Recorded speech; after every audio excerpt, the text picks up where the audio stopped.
So friends, today we are making this yummy, soft and spongy rasagullas at home. Don't you all like it? It's very easy to make them at home. So let us see the recipe. First, for making chhena, I have taken 1 liter of milk here. I will start boiling this. Let the milk come to a boil. I'll keep the milk on other flame till then. Let us see how to make the syrup. So I have taken 4 bowlfuls of water here, and to that I am adding 1 bowlful of sugar. So for syrup the ratio is 4:1 here, because this syrup is not very sweet. And let us boil this. The milk has come to a boil now. So now I am adding about half a cup of sour curd to this first. The initial curdling will be with the curd. Stir continuously. Keep the flame low or medium.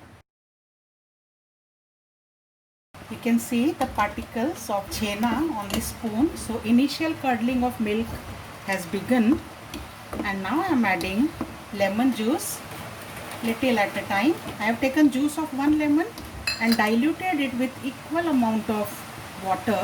So let us add this little at a time. Adding the rest of the juice now. A lot of curdling has already happened. The solids have completely separated and the water is there down. So now curdling is over. I turn off the flame now. Now I'll take a thin strainer, the soup strainer, and into this I will pour the entire mixture and strain this.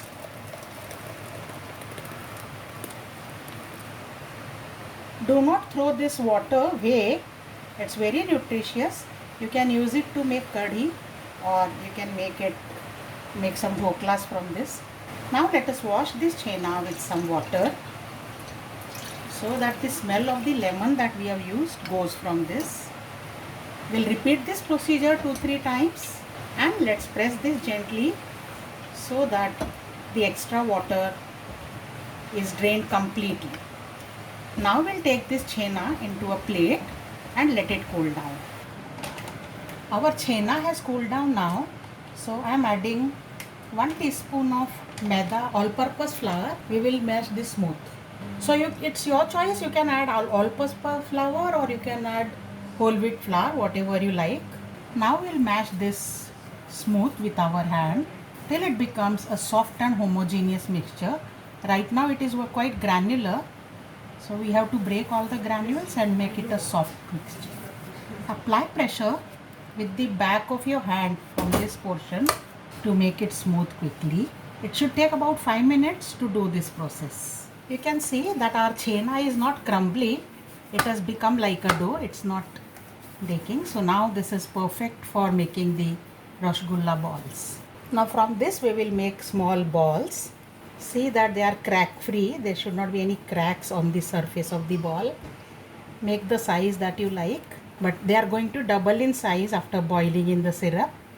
So right now I am making medium sized. So all the rasagullas are ready. Depending upon the quality of milk, you should be able to make 12 to 15 rasagullas.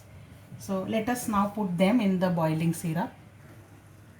Our syrup has started boiling. We don't need to make it thick. So I drop these rasagullas one by one into this. Remember the size, friends. Keep the size of your raw rasgullas in mind and compare it with the size after they are ready. So I have dropped all the rasgullas one by one. Now if you want, you can add elaichi, but that makes the color of the rasgulla slightly dark. Instead I am adding some rose water here. It's absolutely your choice, but some rose water or some kevda water tastes very good.